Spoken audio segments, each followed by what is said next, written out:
Relation থাকা অবস্থায় ইবাদত কবুল হয় কি এবং দোয়া কবুল হয় কি?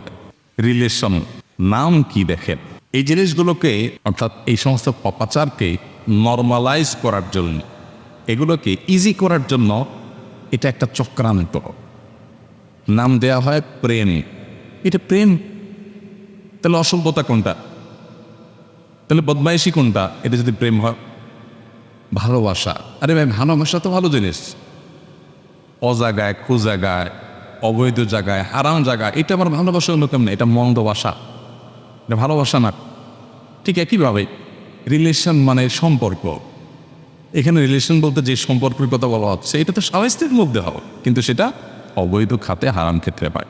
তো এরকম হারাম সম্পর্ক যদি থাকে, হারাম রিলেশন যদি থাকে, রিলেশন না হলে বলতে হবে হারাম রিলেশন, হারাম রিলেশন যদি থাকে, তাহলে আপনি আল্লাহ থেকে অনেক দূরে আছে, অনেক দূরে আছে। দেখেন, এই জাতীয় পাপে লিপ্ত মানুষগুলো আল্লাহ থেকে বহু দূরে থাকে, শয়তানের একেবারে মানে আয়ত্তে, কারায়ত্তে থাকে। যার কারণে আপনি দেখবেন এ ধরনের গুনাহে লিপ্ত মানুষগুলো আল্লাহ ভীরু হওয়া পথে অগ্রসর হতে পারে না, তার পিছু টান থাকে, ভয়ঙ্কর পিছু টান থাকে।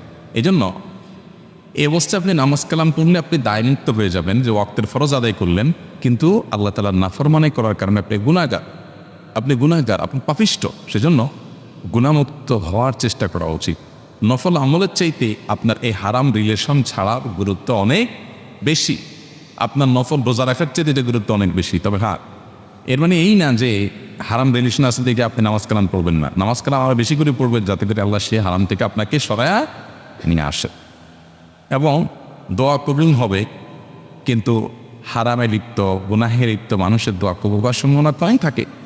এজন্য আপনি সেখান থেকে বেরিয়ে আসার চেষ্টা করবেন। তবে দোয়া করলে যে দোয়া কবুল হবেই না একেবারে সেরকম কোনো কথা নেই। আপনি দোয়া করতে থাকবেন, বিশেষ করে সবচেয়ে বেশি দোয়া করবেন নিজের জন্য, যে আল্লাহ আমাকে আপনি হারাম থেকে বেরিয়ে আসার তৌফিক দান করুন। আজকাল এই সমস্ত হারাম জিনিসগুলোকে যে বললাম নরমালাইজ করার জন্য, এখন তো আমাদের দেশে ধরেন এই যে গার্লফ্রেন্ড, বয়ফ্রেন্ড, এই যে কালচারগুলো, শব্দগুলো, এগুলো ব্যবহার করতে মানুষের এখন লজ্জাও হয় না, শরমও লাগে না, সবাই সবাইকে ওপেনলি বলে, তাই না? গার্লফ্রেন্ড বয়ফ্রেন্ড থাকার মানে কি?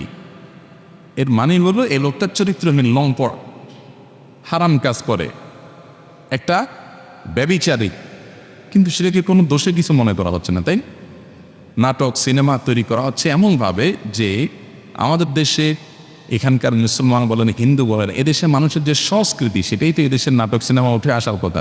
কিন্তু না, ওই পশ্চিমা বিষ সেগুলো আমাদের সমাজে গেলানোর জন্য আপনার এই কালচারগুলো স্টাবলিশড করা হচ্ছে, খুব সিম্পল দেখানো হচ্ছে যে হ্যাঁ, মা বাপ জানে ছেলের গার্লফ্রেন্ড এটা, মেয়ের বয়ফ্রেন্ড এটা, ইজি করা হচ্ছে। অর্থাৎ একটা সময় আসবে যখন হারামকে হারাম বলতেও মানুষ দ্বিধাবোধ করবে। এখন অনেক বেশি এরকম হয়ে গেছে, যেগুলোকে সমাজ এতদিনে এমনভাবে স্টাবলিশড করে ফেলছে, অনেক জায়গায় পর্দার কথা বলতে এখন আনইজি ফিল হয়, কারণ বেপর্দাটাই কি হয়ে গেছে এখন স্বাভাবিক হয়ে।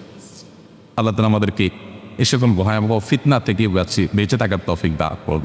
ব্যক্তিগত সংগ্রাম, পারিবারিক সংগ্রাম চালাতে হবে।